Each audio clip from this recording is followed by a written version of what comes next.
태초에 하나님이 천지를 창조하시니라. 모르는 사람이 없고요. 뭐 어디를 열어도 이 여기 한글 성경에는 7글자가 아니지만 히브리어로는 7단어로 되어 있거든요.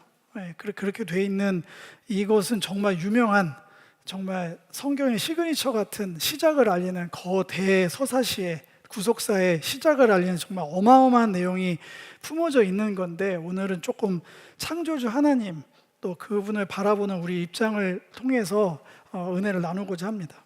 먼저 창조주 하나님입니다. 태초에 하나님이 천지를 창조하셨다 얘기를 했습니다. 이 천지를 어느 정도까지 여러분들이 생각하는지는 모르겠어요. 각자 다를 겁니다. 정말 순진하게 눈에 보이는 하늘과 땅, 뭐 요렇게 정도, 소위 말해서 자연? 우주는 아닙니다. 지금은 우주라고 하죠. 지금은 이 창조를 우주 창조로 얘기하지만 이 성경이 쓰였을 때는 우주 개념이 없었어요. 우주 개념이 없었기 때문에 정말 하늘과 땅이라고 생각하실 수 있습니다. 근데 이 비슷한 맥락의 내용들이 성경에 중간중간 나옵니다. 지난주 설교를 기억하시면 태초에가 있었고 종말의 원, 종말의 투가 있었죠. 종말의 원 때 예수님의 오심, 정말 초등학생들도 다 웬만한 사람들 외우는 구절에 이 얘기가 있습니다. 근데 이것을 간과하신 분들이 많더라고요. 하나님이 세상을 사랑하셨다 나옵니다. 세상을.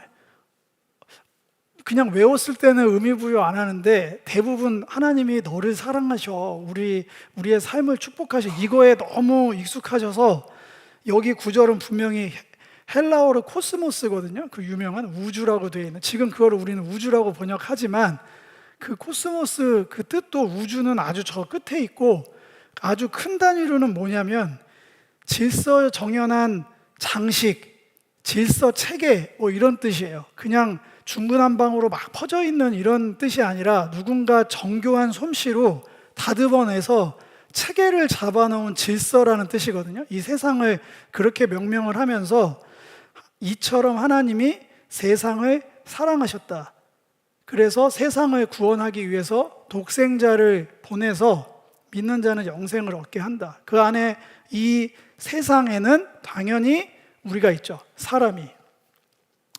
하나님께서 천지를 만드신 이 천지는 완성의 메시지가 이미 예언되어 있습니다. 계시록 21장 5절에는 종말에, 그 21장 5절에는 종말이라는 단어는 실제 없어요. 근데 21장, 22장 전체가 엔딩이잖아요. 우리가 알고 있듯이. 그래서 종말에는 제가 시대를 붙인 거고요.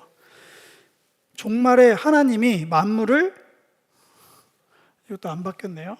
종말에 하나님이 만물을 새 창조하시니라로 되어 있습니다. 네, 거기서 제가 갱신이라고 표현한 건 새라고 붙인 게 완성의 의미라서 그래요.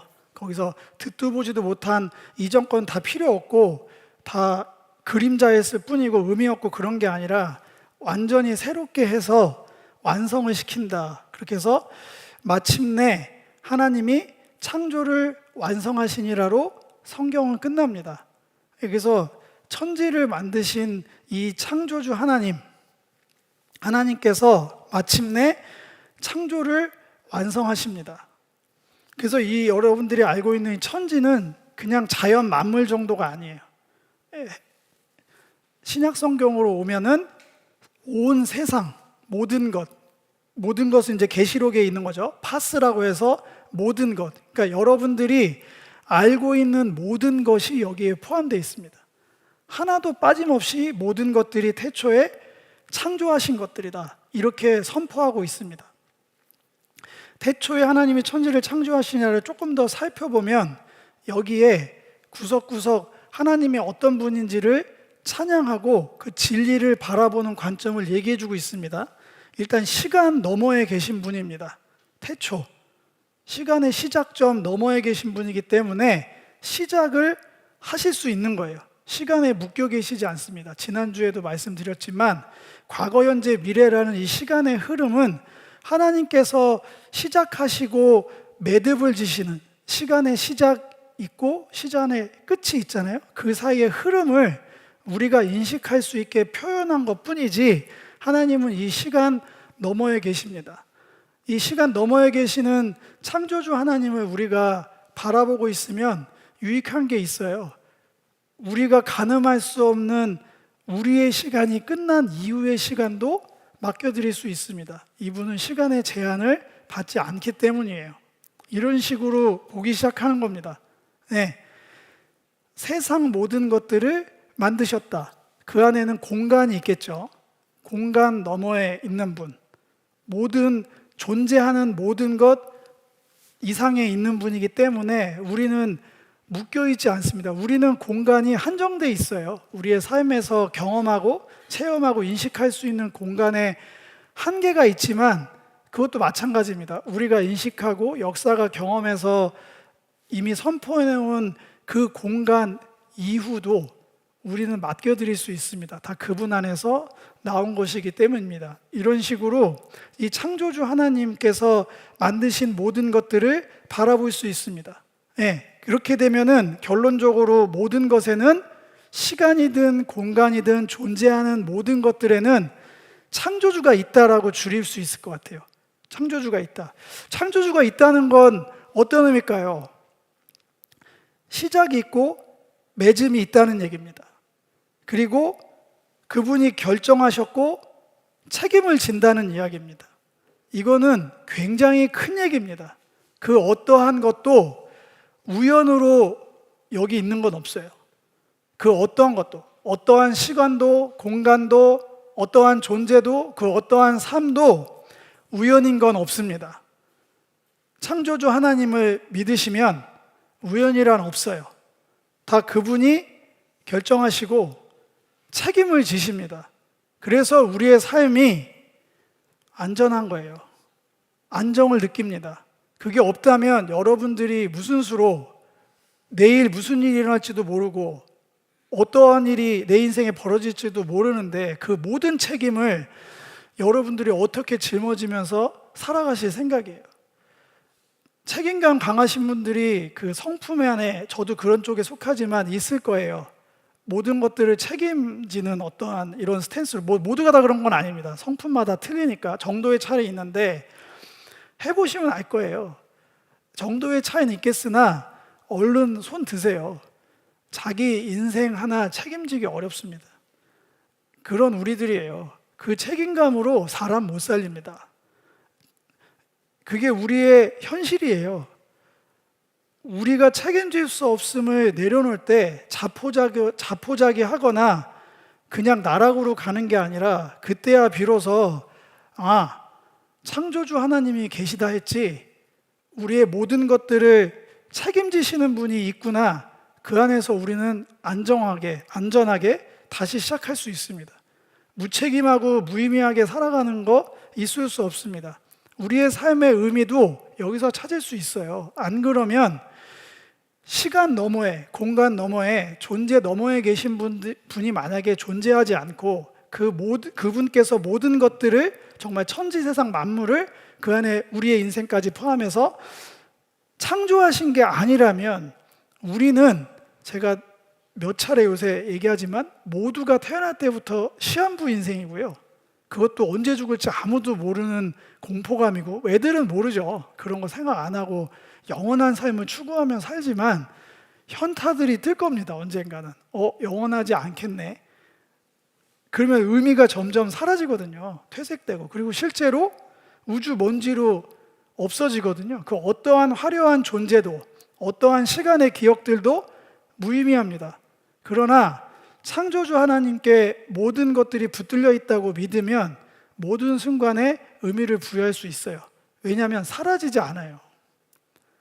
시간 너머에 영원에 계신 분한테 있는 과거, 현재, 미래가 다 그분 영원한 시간 속에 있기 때문에 나의 오늘은 기억에서 사람들은 잊어도 영원하신 하나님께 기억됩니다. 내가 차지했던 공간은 얼마나 많은 공간을 차지하면서 사는지는 모르겠으나 그 공간 다른 사람들이 차지할 거예요. 시간이 변하면 언제 누가 있었는지 기억도 못 할 거예요. 그러나 이 모든 공간들을 하나님께서 만드셨다고 하면 우리는 하나님께서 허락하신 다른 공간으로 이동해 있을 겁니다. 전혀 문제될 게 없어요. 존재의 사라짐도 마찬가지입니다. 아, 저렇게 화려한 인생도 넘어지는구나. 저렇게 화려했던 시대도, 기업도, 인생도 사라지는구나. 그렇게 볼 이유가 없습니다. 하나님께는 영원히 있거든요. 그 앞에서 살아있는 것들만 의미 있는 거기 때문에 하나님께는 다 있습니다. 그분이 결정하시고 책임지십니다. 여러분들의 삶의 안정을 여기서 찾으셨으면 좋겠어요. 그 창조주 하나님이 모든 것들을 만들었다고 선언하고 있습니다. 이 선언은 창세기의 제일 1번 선언일 뿐만 아니라 늘 얘기하지만 모세오경 전체의 서언이자 성경 전체의 서언입니다. 이 창조주 하나님, 점차적으로 우리가 이 세상을 바라보는 눈이 바뀌어갈 때, 내 인생의 의미를 찾아갈 때, 찾아낼 때마다 하나님, 창조주 하나님의 의미와 그분을 향한 진리가 달라집니다. 쭉 이제 그렇게 완전히 달라져요. 또 하나님을 알면 알수록 그분이 만드셨다는 천지의 가치가 달라져요.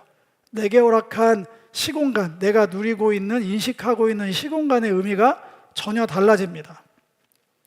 이런 개념으로 그때 그 사람들 얘기를 좀 해봐야겠습니다. 첫사람, 처음 사람들이라고 기억하시면 더 좋을 것 같아요. 이 글은, 창세기는 모세가 썼습니다. 누가 뭐라고 해도 모세가 쓴 글인 걸 증명할 수 있는 이유는 두 가지입니다. 예수님께서 누가복음 24장 27절에 모세의 글이라고 얘기를 하셨고요. 고린도후서 3장 15절에 바울도 모세의 글 얘기했습니다. 그러니까 저자는 의심할 게 없어요. 그래서 이 창세기가 쓰였을 때, 또 창세기를 처음 들었을 때 사람들의 삶의 자리를 추적해 볼 수 있습니다.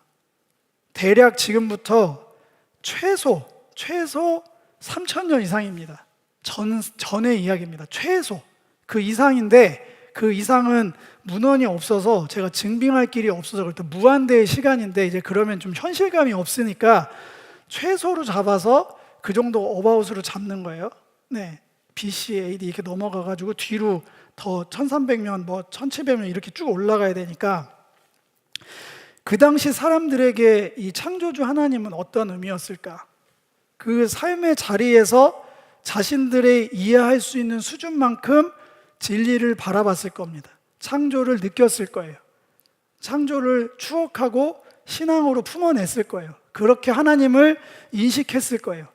그만큼 해석하고 자기 삶에 적용했을 것입니다. 당연하죠. 이들의 삶의 자리는 어디였을까요? 당연히 출애굽의 자리에서부터 시작해서 모압 평지까지의 이동해서 이제 언약의 땅을 목전에 둔 그 삶의 자리는 이게 모세의 글이라는 믿음 안에서 공통분모로 잡아낼 수 있습니다. 거기 안에서 하나님 이야기를 좀 해보면 이 사람들이, 특별히 모세, 이 글을 쓴 모세가 경험했던 삶의 자리에 하나님은 너무나 많았어요. 하나님으로 자체화는 엘로힘, 복수거든요. 신들이라고 주장하는 그런 거짓 신들이 너무너무 많았습니다.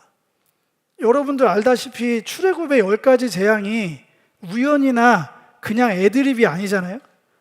그 이집트에서 신이라고 주장해서 섬김을 받는 모든 것들을, 조금 과격한 표현이지만 도장 깨기 하듯이 이것은 참신이 아니다, 거짓이다 하면서 다 부셔나가신 거예요.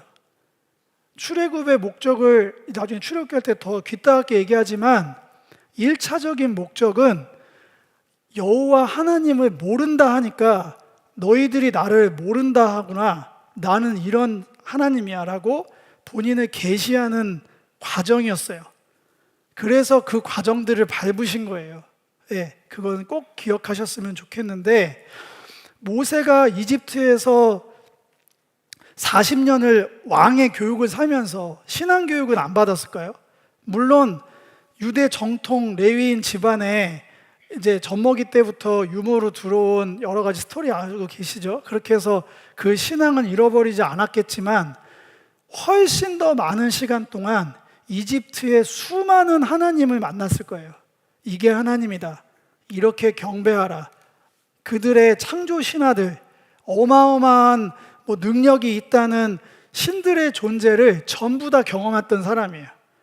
그런데 이 모세가 이집트에서 눈으로 보고 손으로 만지고 느꼈던 그 하나님은 그 모든 거짓 신들을 모두 몰아낸 진짜 하나님이었어요. 진짜 하나님이었다고. 그게 진짜인지 가짜인지 어떻게 합니까? 라고 혹시 물으신다면, 원래 반문하지 않기로 했는데 여긴 도움이 될 것 같아서, 그 수많은 신화의 흔적들은 남아 있습니다. 벽화에도 그런 신들이 추앙받았다, 하나님으로 불려지는 존재들이 있었다 하는데, 그 사람들이 지금 남아 있습니까? 그때 그 사람들이 아직도 살아있냐고 묻는 게 아니에요. 진짜 하나님이면 그 하나님을 믿고 섬기고 따르는 그 사람들로 증언되고 지켜져야 되잖아요. 그 신의 능력이 증명이 돼야 되는데 누가 있습니까 지금? 여러분들 인터넷 치면 수많은 고대 근동에 남아있다는 신화의 흔적들, 성경이 뭘 베꼈다, 이런 어설픈 정말 지식의 한참 낮은 수준의 그런 이야기들의 그 신화들 존재하는 그 신의 신전이라도 지금 하나 남아있는 게 있습니까? 추종하는 제사장 가문이라도 남아있는 거 있어요? 예법도 그가 뭘 원하는지 남아있는 증거 하나도 없습니다. 네, 성경을 증명할 길 없다고요? 그것도 우문입니다.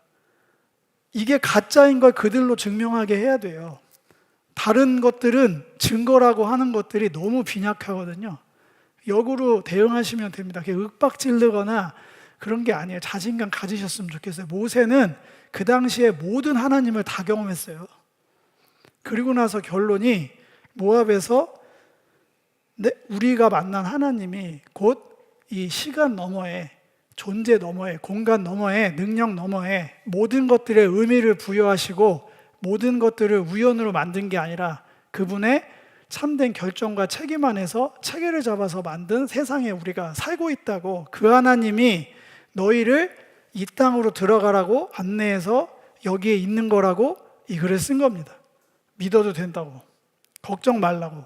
왜냐하면 여전히 언약의 땅에는 40년 전에 자기의 신앙 선배, 부모 세대가 무서워서 머뭇거렸던 아낙 자손이 사라지지 않았어요. 모압 평지까지 갔다고 강심장이 갑자기 생긴 게 아닙니다. 정탐을 해도 결론은 똑같았어요. 여리고성도 그대로 있었고요, 아낙 자손도 그대로 있었어요. 근데 이전 세자랑 달라졌어요. 믿음이 바뀌었거든요. 하나님의 40년 인도하심으로. 이 얘기를 들었던 사람들, 모세를 통해서, 창세기를 통해서 눈으로 본 바, 귀로 들은 바 하나님을 다시, 그때는 글이 거의 없었겠죠, 스토리로 귀로 들었던 사람들은 어땠을까? 그들도 우리처럼 창조를 통해 말씀하신 진리를 접했습니다. 진리로 접했어요. 하나님과 창조 세계에 대해서. 그리고 왜 우리는 여기 모압 평지에 와 있는가? 어쩌다가 우리는 여기까지 와 있을까? 그리고 왜 우리는 가나안 땅에 들어가서 살아야만 하는가? 애굽이 아니라 우리는 들어가서 무엇을 위해 살아가야 되는가? 그 질문에 대한 답들이, 또 그 답을 들은 그들이 새로운 질문들로 이어갈 수 있는 기회를 모압 평지에서 얻었단 말이에요. 이 창세기부터 시작한 성경을 통해서. 그 자리에서 끝나지 않습니다. 다른 삶의 자리에서는 그 하나님이 다르게 재해석돼야 됩니다. 하나님은 변하지 않아요. 근데 진리를 바라보는 시각은 바뀝니다. 왜냐하면 삶의 자리가 바뀌었기 때문이에요.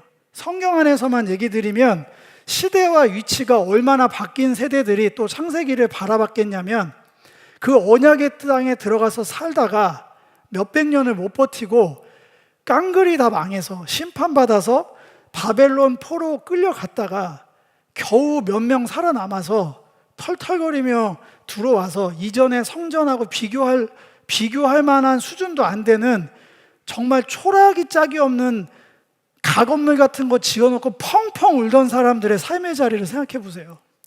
그 사람들이 다시 책을 폈습니다. 몇백 년 전, 좀 과장하면 1000년 전에 신앙인들이 언약의 땅에 들어오기 전에 그 삶의 자리에서 창조주 하나님, 그 모든 신들을 이기고 우리에게 영원한 언약을 허락하신 그 하나님에 대한 부푼 꿈을 안고, 그래 나의 삶의 자리는 언약의 땅이야 라는 확신을 가지고 들어갔던 그 사람들의 삶의 자리랑은 전혀 다른 삶의 자리예요.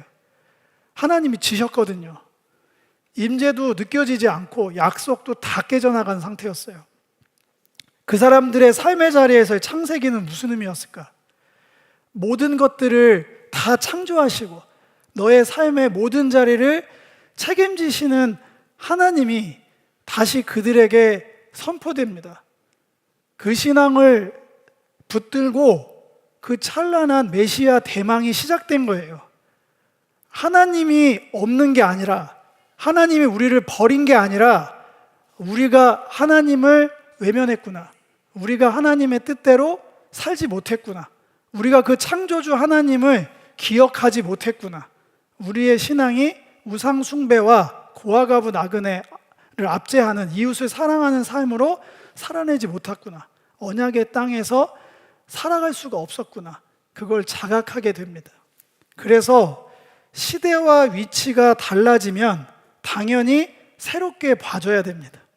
새롭게 보는 시각 안에서 성경은 때마다 그 위치와 각도에 따라서 재해석돼야 됩니다. 같이 예배를 드리잖아요. 그렇다고 해서 삶의 자리가 같지 않아요. 우리가 경험한 하나님에 대한 그 깊이라고 할까요? 진리에 대한 경탄함의 정도가 다릅니다. 예배의 정도가 다르다는 거예요. 여러분들이 꼭 인정하셔야 됩니다. 같은 자리에서 같은 찬양의 곡으로 그 고백을 드리고 삶의 예배로 각자의 삶의 자리에서 드려지는 게 같을 수가 없어요. 위치가 다르기 때문이에요. 어느 위치에서 어느 삶의 자리에서 하나님의 말씀을 바라보는가, 거기서 그 진리를 재해석해내는가, 그냥 주일학교 때 알고 들었던, 그때 해석했던 그 삶의 자리의 위치에서 몸은 성인이 됐으나, 모든 위치는 바뀌었으나, 사회적 위치는 바뀌었으나 하나님에 대한 경탄함이, 진리를 대하는 우리의 신앙이 그 자리에 그냥 머물러 있다면 여러분들의 삶의 자리는, 특별히 예배의 자리는 주일학교를 넘어가지 않은 거예요. 그게 어떤, 주일학교라고 해서 죄송한데 언제 하나님을 만났든지 제가 다 알진 못합니다. 근데 그 자리는 참 의미 있고 복된 자리입니다. 신앙의 시작의 자리이긴 하나 여러분들한테 정말 간절하게 묻는 거예요. 따져 묻는 게 아니라, 여러분들은 계속해서 이 말씀을 접할 때마다 말씀을 통해 창조주 하나님의, 태초의 하나님이 천지를 창조하셨다라는 그 창조주 하나님에 대해서 재해석을 이어가고 있나요? 바꿔 말하면 인생의 삶의 위치가 바뀌면서 시간, 공간이 여러분들의 삶에 이동하는 것만큼 하나님에 대한 경탄함이, 적용이, 삶의 적용 지점이 변화되고 있냐는 거예요. 그게 예배거든요. 성경에서 말하는 그런 하나님이 새롭게 보이고 다시 보이지 않는다면 솔직히 말해서 어떻게 예배를 드립니까? 너무나 익숙한데, 경외함이라고 얘기는 하지만 그 경탄함이 없으면 우리는 예배할 수 없어요. 새로운 신곡이 나와서 잠깐의 동요는 되겠으나 꼭 무슨 찬양 예배만 얘기하는 게 아니라 그 어떠한 삶의 예배든 뭘 하느냐 하지 않느냐는 두 번째 문제입니다. 그걸 하는 동력이 뭐냐고 여쭙는 거예요. 우리는 끊임없이 새롭게 하나님을 만나야 됩니다. 익숙한 하나님은 우리의 시간으로는 이미 과거의 하나님이에요. 하나님이 과거의 하나님이라는 게 아니라 하나님은 영원하신 하나님인데 우리가 하나님을 과거형으로 바꿔놨다니까요. 우리의 삶의 자리는 얼만큼 이동했습니까 지금? 그 위치만큼 우리가 성숙한 시각으로 하나님을 바라봐야 됩니다. 그래서 계속 재해석을 하는 이런 자리들이 필요한 거예요. 우리들의 이야기로 좀 가보겠습니다. 뭐 앞에서도 다 나눴지만 우리의 삶의 자리, 다시 또 새롭게 이제 앞으로 볼 창세기가 통해서 하나님은 이 창조 세계는, 좁히면 이 우주와 사람은 왜 있는가? 정말 어떤 의미가 있는가? 나의 삶은 어디로부터 와서 무엇을 하다가 어디로 가는가? 이것에 대한 답을 찾기 위해 성경을 펼쳤지만 우리는 오히려 새로운 하나님을 만나서 질문이 새로워지는 걸 목표로 잡으셔야 됩니다. 예전에도 이런 질문으로 성경을 펼치신 적이 있으실 거예요. 그러나 이제는 그 예전의 질문이 새로 덮어쓰기로 새로운 질문으로 다시 한번 덧입혀져야 됩니다. 또 여전히 질문을 해야 돼요. 질문하는 신앙으로 바뀌어야 됩니다. 그 답을 하나씩 발견해 가는 게 하나님께서 우리를 영원한 시간으로 인도하시는 한 가지 방법인 것 같습니다. 이제 앞으로 살펴보겠지만 뭐 깨알같이 한 절 한 절 다 보진 않을 거예요. 자연은 하나님의 작품이고 성경은 하나님의 말씀이다라는 아주 좋은 문구가 있습니다. 예, 자연은 하나님의 작품입니다. 뭘 하나 꼬집으려고 얘기하는 거냐면 저는 그런 능력이 별로 없지만 정말 좋은 작품을 보잖아요. 좋은 음악을 듣거나 좋은 그림으로 표현할게요. 연극이 될 수도 있고 뮤지컬을 보면은 평론가처럼 이렇게 팔짱 끼고 저거 왜 저러지? 저거는 왜 물감 미술 몰라서 이거 좀 지식이 딸려 죄송한데 뭐 구도가 왜 저래? 뭐 색깔 왜 저걸 썼어? 그거는 작품을 감상하는 바른 태도는 아닌 것 같습니다. 거기서 사실을 추구하는 건 평론가적 입장이잖아요. 자연을 바라보면서 그렇게 평론하는 사람은 없어요. 경탄을 하지. 근데 왜 창세기에 나와 있는 자연의 창조 얘기는 따지고 들어갑니까? 왜 사실이냐 아니냐를 따지세요? 좀 재밌어서 얘기를 하는 거예요. 왜 그랜드 캐년 안 가봤지만 거길 가면 주님의 높고 위대하심을 눈물 펑펑 흘리면서 하면서 성경에 써 있는 하나님께서 온 천지를 만드셨어에는 이거 앞뒤가 다른데? 갑자기 과학도로 이게 돌변해서 사실이냐 아니냐를 따지고 들어가요. 바보가 되라는 게 아니라 하나님이 창조주라는 걸 보고 그걸 믿음의 눈으로 이 작품을 보면 경탄할 일을 찾아야죠. 그 아름다움을, 그 위대하심을. 그게 무슨 얘기냐면 여러분들이 과학적 사실이라고 지금 시대에 믿는 건 또 다른 사실이 발견되자마자 사과도 없이 다 바뀌어요. 과학자들이 거짓말한다는 게 아니라 지금 우리가 사실로 믿는 것들은 합의한 거예요. 이 시대에 이만큼 학적으로 합의 보자. 이게 이 시대에 합의된 사실이야. 과학적 사실이야. 알겠어. 그랬다가 이론이 바뀌어서 그게 증거가 되면 이론만 나왔을 때는 벌떼같이 나와서 막 공격하다가 증거가 하나 발견되잖아요. 그때부터 모든 교과서부터 하나도 안 남김없이 싹 다 바뀝니다. 사실은 언제든지 바뀌어요. 그 사실적인 축으로 성경을 따져묻지 마세요. 여러분들의 에너지가 굉장히 아깝습니다. 예. 여러분들은 자꾸 제가 표현하지만 진리를 찾기 위해서 성경을 보셨으면 좋겠어요. 하나님은 어떤 분이신가? 나의 삶의 자리에서 오늘 내 삶의 창조주 하나님은 어떤 의미인가? 질문은 같습니다. 우리는 왜 이 시공간에 서서 이 삶을 살아가고 있는가? 목사님 먹고 살만하니까 그런 생각하지 먹고 사는데 급급하면 그런 생각 못해요. 그거는 일반 사람들, 그분들을 폄하하거나 그분들의 인생이 의미 없다고 감히 말씀드리는 거 아닙니다. 치열하게 살고 먹고 사는 거 하나도 쉬운 일 아니에요. 예전보다 훨씬 더 제가 무겁게 알고 있습니다. 매일 저희 선테이블에서 점심 식사하거든요. 거기 그 음식 조리하신 여사님들 이만한 삽 가지고 그 거대한 솥으로 볶는 거 한 번만 보면 음식 맛없다고 그렇게 막 뭐라고 하거나 그렇게 못해요. 그러니까 먹고 살려고 하는 것도 중노동이 들어가요. 뭐 누구는 폄하하는 건 아닌데 되게 다른 방식으로, 그러니까 상대적으로 쉽게 돈을 버는 방법들을 요새 넘쳐납니다. 인스타나 뭐 이런데 알고리즘으로 무지하게 막지하게 나와요. 그분들이 쉽게 돈 벌어서 쉬운 인생이라고 말하는 건 아닌데 최소한의 예의는 갖추셨으면 좋겠어요. 노동의 가치를 들여서 돈을 벌고 사시는 분들을 바보스럽다, 왜 저러고 사냐고 폄하하는 건 예의가 아닙니다. 인생에 대한 예의가. 그건 무례예요. 굉장한. 자신이 그런 다른 방식으로 재화를 얻었으면 그분들의 어떠함을 개선하기 위해서 쓰는 게 저는 마땅하다고 생각해요. 다 그분들이 클릭해서 구매해 주신 거니까. 질문은 똑같을 거예요.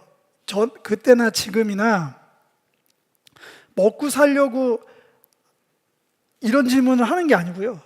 더 잘 먹고 잘 살려고 이런 질문을 하는 게 아니라 창조주 하나님을 새롭게 만나면 항상 그 좌표를 우리는 확인해야 됩니다. 내 삶이 지금 여기서 이 자리에 있는 것이 맞는가?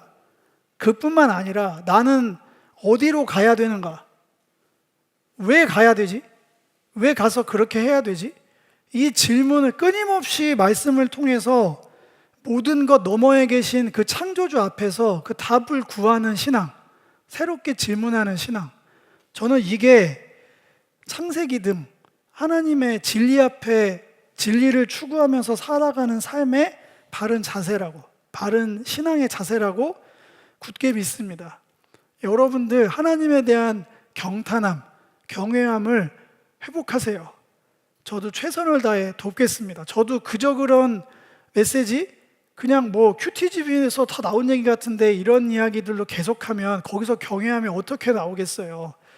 저도 최선을 다하겠으나 저도 한계사항이 있거든요. 예전하고 달라진 건 뭐냐면 중세 때까지만 해도 여러분들 성경 못 봤어요. 절대로 성경을 볼 수 있는 책이 아니었다고요. 심지어 예배 때 사제들이 라틴어로 설교를 했어요. 독일 이런 데서. 아무도 못 알아듣거든요. 제가 뭐 어디 언어라도 못 알아들을 것 같네요. 뭐 스페인어 정도로 한 사람이 있긴 한데 알아듣는 사람이 스페인어로 막 설교를 하는 거예요. 그러니까 거의 그냥 취급을 안 하는 거죠. 동급으로 예배를 화답을 하면서 예배를 드리는 그런 시대가 그렇게 오래 지나지 않았어요. 140년 전만 해도 쪽복음 들어왔었잖아요. 여러분들 조금만 공부해 보시면 알겠지만 66권을 우리가 놓고 창조주 하나님을 바라보면서 나의 이런 질문을 할 수 있는 기회가 주어진 게 진짜 많이 잡아야 우리나라 기준으로 100년밖에 안 됐어요. 지금 100년, 그러니까 1900년대 이전에는 듣도 보지도 못한 기회였어요. 이런 것들은. 이게 여러분들이 이 기회를 귀하게 여겨서 예배 드릴 때마다 부디 새로운 하나님을 조금이라도 더 경험할 수 있기를, 그래서 참된 예배로 나아갈 수 있기를 간절히 소망합니다. 그렇게 경탄에 경탄이 이어지는 신앙생활 되시기를 주님의 이름으로 축복을 드리겠습니다.